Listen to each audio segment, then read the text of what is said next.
श्रियः कान्ताय कान्ताय वाचां कान्ताय संविदाम्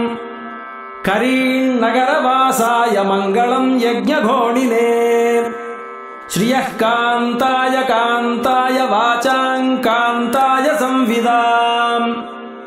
करीन्नगरवासाय मङ्गलं यज्ञघोणिने अनन्तकोटिकल्याणगुणमाणिक्य सिन्धवे बन्धवे सर्वलोकानां मङ्गलं यज्ञघोणिने लीलापरिकरीभूताशेषप्रकृतिभूतये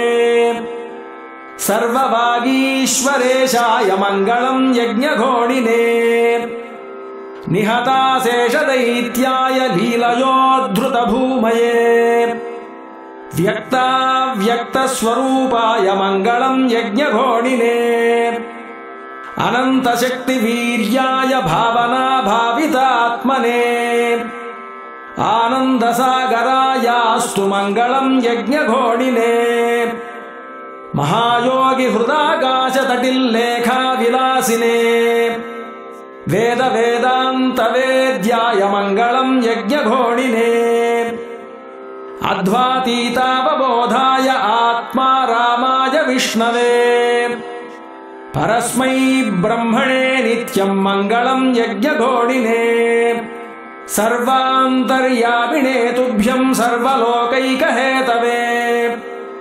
सर्वलोकनिवासाय मङ्गलं यज्ञघोणिने मङ्गलाशासनपरैर्मदाचार्यपुरोगमैः सर्वैश्च पूर्वैराचार्यैः सत्कृतायास्तु मङ्गलम् मङ्गलाशासनपरैर्मदाचार्यपुरोगमैः सर्वैश्च पूर्वैराचार्यैः